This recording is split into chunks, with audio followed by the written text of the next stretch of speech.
Eu demorei anos para entender que o problema nunca foi eu. Durante muito tempo, acreditei na narrativa que me venderam, que eu era complicado demais, que tinha algo de errado na minha forma de ser, que se todos pareciam funcionar perfeitamente juntos e só eu destoava, então obviamente o defeito estava em mim. Faz sentido, não é? É matemática simples. Se uma peça não se encaixa no quebra-cabeça, a peça está errada. Nunca o quebra-cabeça. Mas a verdade é muito mais perturbadora que isso. A verdade é que algumas famílias não foram feitas para acolher diferenças.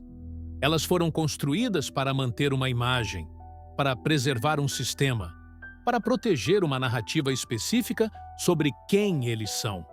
E quando você nasce questionando, observando, sentindo demais, percebendo as contradições, você não é visto como um filho, você é visto como uma ameaça.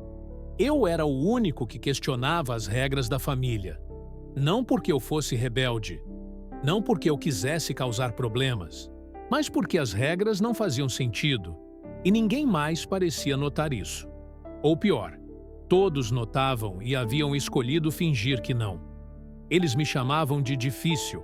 Essa palavra me perseguiu a vida inteira. Difícil, como se ser eu mesmo exigisse um esforço extra de todos ao meu redor. Como se minha existência fosse um peso que eles precisavam carregar com paciência e resignação. Você sempre foi difícil, minha mãe dizia, com aquele suspiro cansado que me fazia sentir culpado só de existir. Desde pequeno, diferente dos outros, meu pai complementava, como se estar explicando um defeito de fábrica. Mas a verdade? Eu não era difícil, eu era honesto. E honestidade naquela casa era o maior dos pecados. Enquanto meus irmãos aprenderam cedo a sorrir nas horas certas, a concordar com a cabeça, a não fazer perguntas inconvenientes, eu simplesmente não conseguia. Não era rebeldia, era incapacidade de fingir. Quando algo estava errado, meu corpo inteiro reagia, meu rosto entregava. Minhas palavras saíam antes que eu pudesse filtrar.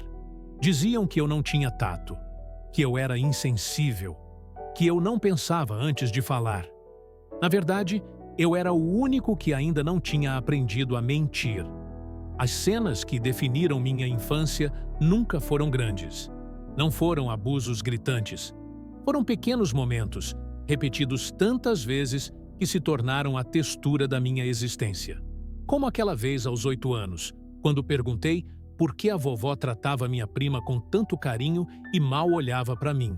A sala inteira congelou.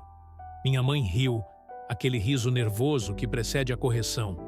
Não inventa coisas, você é muito sensível. Mas eu tinha visto. Todos tinham visto. Só que ninguém mais estava disposto a nomear.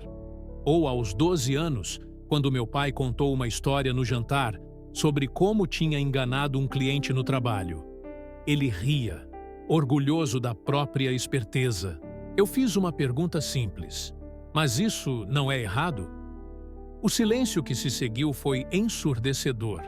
Meu pai me olhou como se eu tivesse cuspido na comida. Você não entende como o mundo funciona, ele disse. E todos voltaram a comer, como se nada tivesse acontecido. Como se eu não tivesse acabado de descobrir que meu pai era alguém que eu não respeitava. Aos 15, quando meu irmão foi pego colando na prova e meus pais riram da situação.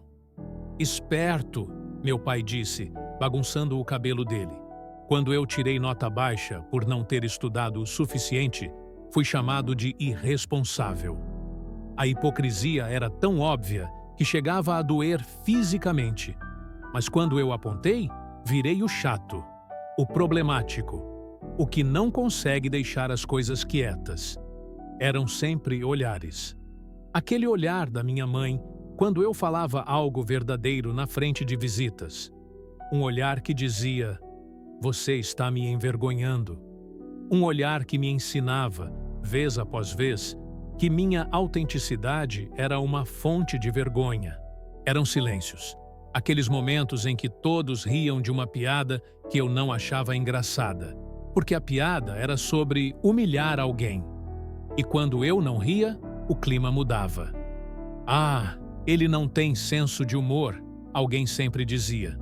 Como se o problema fosse minha incapacidade de achar graça na crueldade, não a crueldade em si. Eram comparações constantes. Por que você não pode ser mais como seu irmão? Olha como a sua prima é comportada. Todo mundo consegue, só você que complica. Cada frase era uma pequena morte, uma pequena mensagem de que eu precisava ser diferente do que era para ser amado. Que a versão de mim que existia naturalmente não era aceitável. Que eu precisava me moldar, me contorcer, me apagar para caber. Levei anos para descobrir que isso tinha um nome: bode expiatório. Toda família precisa de alguém para carregar o que ninguém quer admitir. Alguém que canalize toda a disfunção, toda a negação, toda a mentira que mantém o sistema funcionando. Alguém que pode ser apontado e dito: o problema é ele, não somos nós, somos normais, ele que é difícil. Eu era esse alguém. Quando meus pais brigavam e ninguém queria admitir que o casamento estava ruim, de alguma forma, a culpa caía em mim. Você deixa sua mãe estressada, meu pai dizia, como se minha existência fosse a causa da infelicidade deles, não a incapacidade deles de serem honestos um com o outro. Quando minha irmã mais velha teve uma crise de ansiedade, a narrativa foi que eu a provocava. Não importava que ela estivesse sob pressão insuportável para ser perfeita. Não importava que nossos pais colocassem expectativas impossíveis sobre ela. O problema era eu, que às vezes questionava o fato dela ser tratada como uma extensão dos sonhos frustrados deles. Eu era o receptáculo de tudo que estava errado naquela família. E o mais perverso? Eu comecei a acreditar. Quando todo mundo ao seu redor te diz, de 1000 formas diferentes, que você é o problema, você começa a internalizar. Você começa a se policiar, a se odiar pelos próprios instintos, a se punir por sentir o que sente, por ver o que vê, por ser quem é. Eu me tornei meu próprio carrasco. Passava noites em claro tentando entender o que havia de errado comigo. Por que eu não conseguia simplesmente aceitar as coisas como eram? Por que eu precisava questionar? Por que eu sentia demais? Por que eu não podia ser leve, fácil, agradável como todos pareciam querer? A resposta só veio muito mais tarde. Não havia nada de errado comigo. Havia algo de profundamente errado com um sistema que precisava que eu estivesse quebrado para continuar funcionando. O momento que mudou tudo não foi dramático. Não houve gritos. Não houve portas batendo. Não houve acusações explosivas. Foi num domingo qualquer. Estávamos todos reunidos para o almoço, como sempre. Minha tia estava contando uma história sobre como tinha tratado mal uma funcionária no trabalho, rindo da situação. Todos riam junto. Era o tipo de história que eu já tinha ouvido 1000 vezes. O tipo de história onde alguém com poder humilha alguém sem poder, e isso é apresentado como entretenimento. Eu não ri, e isso, aparentemente, foi notado. O que foi? Minha tia perguntou, com aquele tom que já carregava a acusação. Eu poderia ter mentido. Poderia ter dito nada e forçado um sorriso. Era isso que sempre fiz. Era isso que mantinha a paz. Mas naquele dia, por algum motivo, eu não consegui. Eu só acho que humilhar as pessoas não é engraçado, eu disse. Calmo, sem agressividade.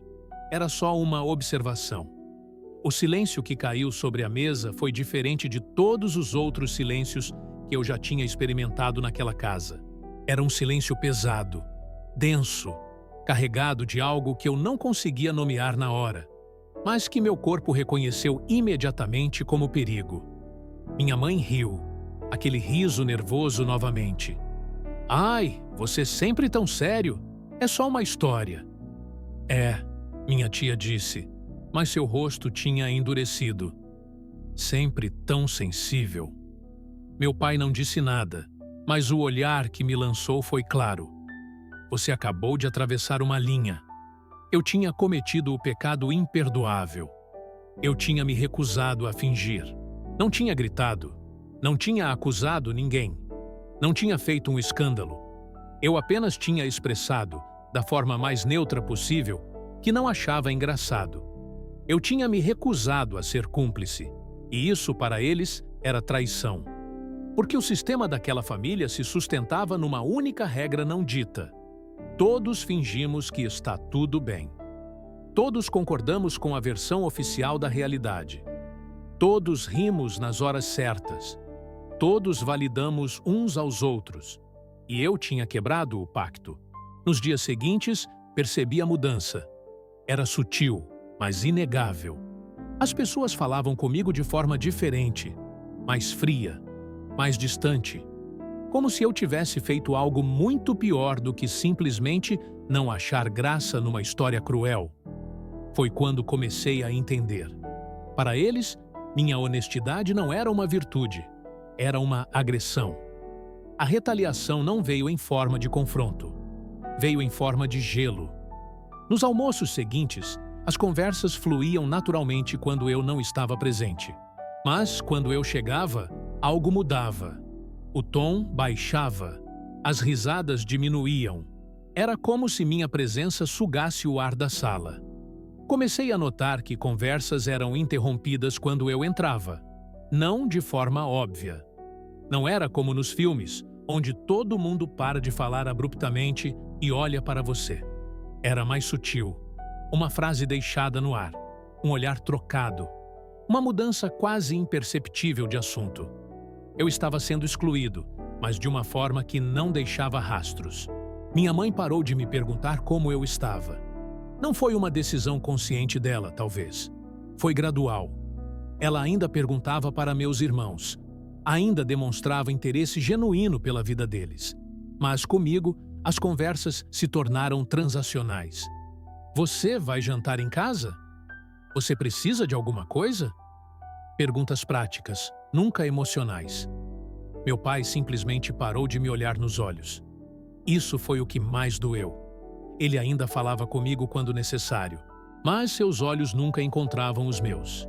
Ele olhava para o lado, para baixo, para qualquer lugar menos diretamente para mim, como se minha presença fosse desconfortável demais para ser totalmente reconhecida. Reuniões de família começaram a acontecer sem mim. No começo, eu achava que eram coincidências. Ah, foi de última hora. Pensei que você estava ocupado. Esquecemos de te avisar.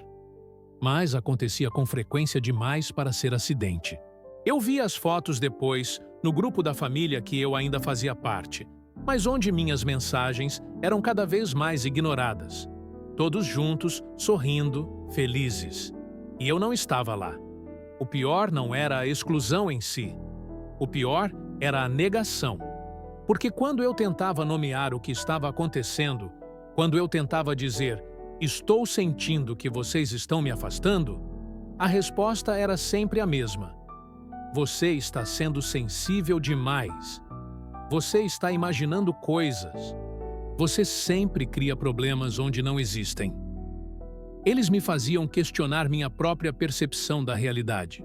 Era um tipo de violência psicológica que não deixa marcas visíveis. Não é algo que você pode apontar e dizer, olha o que fizeram comigo. É uma morte lenta da sua sanidade, do seu senso de pertencimento, da sua confiança em si mesmo. Eu comecei a me perguntar se eu estava louco, se tudo aquilo estava mesmo acontecendo ou se era só minha cabeça. Se eu era realmente tão sensível quanto diziam. Se o problema, no fim das contas, sempre foi mesmo eu. Foi ali que eu entendi. Não foi um momento de revelação cinematográfica. Não teve música dramática de fundo, nem um discurso inspirador. Foi algo muito mais simples e muito mais profundo. Eu estava sozinho no meu quarto, numa noite qualquer, quando a clareza veio. Eu percebi que tinha passado anos da minha vida tentando me moldar para caber num espaço que nunca foi feito para mim, que tinha sacrificado partes essenciais de quem eu era, na esperança de que, se eu me tornasse pequeno o suficiente, silencioso o suficiente, conveniente o suficiente, eu seria finalmente amado. Mas amor condicional não é amor. É negociação. Você pode ser amado aqui, mas só se concordar em não ser você mesmo. Você pode pertencer, mas só se fingir que não vê o que vê. Você pode ter nossa aprovação, mas só se abrir mão da sua integridade. E eu tinha aceitado esses termos durante tanto tempo que nem percebia mais o preço que estava pagando. O preço era a minha própria alma. Entendi que a aceitação que exige autotraição não é aceitação, é domesticação. Entendi que pertencer a um lugar onde você não pode ser autêntico é não pertencer a lugar nenhum. É só ocupar um espaço enquanto usa uma máscara. Entendi que o problema nunca foi eu ser demais. O problema era eles serem incapazes de lidar com qualquer coisa que desafiasse a fantasia que tinham construído sobre si mesmos. E essa compreensão não veio com raiva. Veio com uma tristeza profunda, mas também com uma estranha sensação de libertação. Porque pela primeira vez na minha vida, eu parei de tentar consertar algo que não tinha conserto. Eu parei de acreditar que se eu tentasse mais um pouco, se eu fosse mais compreensivo, mais paciente, mais maleável, as coisas melhorariam. Não iam melhorar. Porque o problema nunca foi eu não me esforçar o suficiente. O problema era que eles precisavam que eu fosse o problema. Precisavam que eu carregasse a culpa.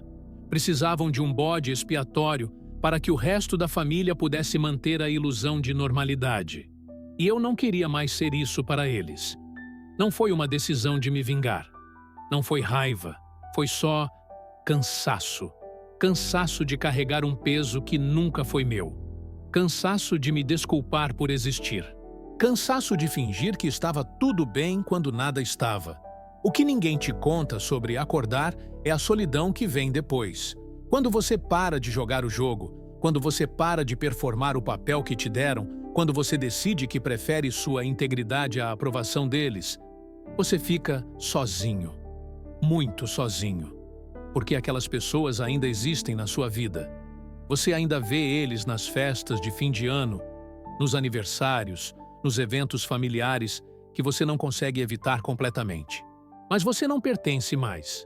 Você está lá fisicamente, mas emocionalmente, você está a milhões de quilômetros de distância. E eles sentem isso. E você sente que eles sentem. Existe um vazio onde costumava haver a ilusão de conexão. Antes, eu me esforçava. Eu tentava. Eu buscava validação, aprovação, amor. Mesmo quando não vinha, mesmo quando era sempre condicional, pelo menos eu tinha a esperança. Pelo menos eu tinha o movimento de buscar. Agora, eu não busco mais. E esse silêncio, esse vazio de não buscar mais, é ensurdecedor. Tem dias em que bate a dúvida. E se eu estiver errado? E se eu estiver sendo orgulhoso demais? E se eu deveria apenas engolir meu orgulho e aceitar as coisas como são? Porque seria mais fácil. Seria muito mais fácil voltar a fingir. Voltar a ser o filho conveniente. Voltar a carregar o papel que me deram sem questionar. Mas eu já provei do outro lado. Eu já experimentei o que é viver sem ter que me desculpar por quem sou. Eu já senti o que é não ter que me contrair para caber. E não dá para desconhecer isso. Não dá para voltar para a caverna depois de ver a luz. Então eu vivo nesse espaço estranho. Nem totalmente dentro, porque eu não finjo mais. Nem totalmente fora, porque são minha família e existem laços, obrigações, memórias. É um tipo de luto. Luto pela família que eu pensei que tinha. Luto pela infância que eu nunca vivi. Luto pela aceitação incondicional que toda criança merece, mas que eu nunca recebi. E luto pela ilusão de que um dia eles vão acordar e perceber. Que um dia eles vão entender o que fizeram. Que um dia vai haver uma reconciliação verdadeira, onde eles admitem e eu perdoo, e todos vivemos felizes para sempre. Essa ilusão morreu, e foi necessário. Porque eu não posso construir uma vida esperando que outras pessoas mudem. Eu só posso mudar a mim mesmo. Eu só posso escolher quem eu quero ser, independente da aprovação deles. Eu só posso honrar minha própria verdade, mesmo que isso signifique estar sozinho. Algumas famílias não querem filhos, querem papéis, querem personagens que encenem a peça que eles escreveram sobre si mesmos. Minha família queria o filho obediente, o que não faz ondas, o que valida a narrativa, o que sorri nas fotos e não faz perguntas difíceis, o que carrega a culpa quando necessário e nunca reclama. Eles não queriam eu. Eles queriam uma versão editada, palatável, conveniente de mim. E durante anos, eu tentei ser essa versão. Eu me contorci, me escondi, me diminuí. Tentei apagar os pedaços de mim que os incomodavam. Tentei ser menos intenso, menos questionador, menos honesto, menos eu. E ainda não foi suficiente. Porque o problema nunca foi quais partes de mim eu precisava consertar. O problema era que eles precisavam de alguém para consertar. Precisavam de alguém que estivesse quebrado para que eles pudessem se sentir inteiros. Entender isso mudou tudo, porque eu parei de tentar me encaixar num espaço que foi feito para me rejeitar. Eu parei de levar para o pessoal algo que nunca foi sobre mim. Se uma família precisa de um bode expiatório para funcionar, então ela não está funcionando. Ela está apenas mantendo as aparências. Se um sistema só se sustenta na negação, ele não é um sistema saudável. É só uma mentira coletiva bem organizada. Se amor precisa que você traia a si mesmo, então não é amor. É controle com outro nome. E eu não quero mais fazer parte disso. Não por raiva, não por vingança, mas por amor próprio. Porque eu mereço estar em espaços onde eu não preciso pedir desculpas por sentir. Eu mereço relações onde honestidade é valorizada, não punida. Eu mereço ser visto pelo que sou, não pelo papel que outras pessoas precisam que eu interprete. E se isso significa menos pessoas na minha vida, então que seja. Porque qualidade sempre foi mais importante que quantidade. E solidão consciente sempre será melhor que companhia que exige que você se traia. Eu penso nas pessoas que vão assistir isso. Nas pessoas que reconhecem essa história porque ela também é delas. Nas pessoas que passaram a vida inteira sendo chamadas de sensíveis demais, difíceis demais, problemáticas demais. Nas pessoas que carregam a culpa de famílias inteiras nas costas. Nas pessoas que se perguntam todas as noites por que elas não conseguem simplesmente se encaixar. E eu queria poder dizer que tem uma solução fácil. Que existe uma frase mágica que você pode dizer que vai fazer sua família entender. Que existe um jeito de se tornar finalmente digno do amor que você sempre quis. Mas não tem. A verdade é mais dura que isso. Algumas pessoas nunca vão entender. Algumas famílias nunca vão mudar. Algumas relações são irreparavelmente quebradas, não por algo que você fez, mas por algo que você é. E a única escolha que você tem, a única coisa que está realmente sob seu controle, é como você responde a isso. Você pode continuar se moldando, se contraindo, se sacrificando, na esperança de que um dia será o suficiente. Ou você pode escolher a si mesmo. Pode escolher sua integridade sobre aprovação. Pode escolher sua verdade sobre pertencimento falso. Pode escolher ser completo e sozinho, em vez de aceito e vazio. Não é uma escolha fácil. Não é uma escolha que vem sem perda. Mas é a escolha que preserva o que há de mais essencial em você. Sua essência, sua autenticidade, sua alma. E no final, quando você olha no espelho, você quer ver alguém que você respeita. Alguém que não traiu a si mesmo pela conveniência de outros. Alguém que escolheu a verdade, mesmo quando a mentira era mais confortável.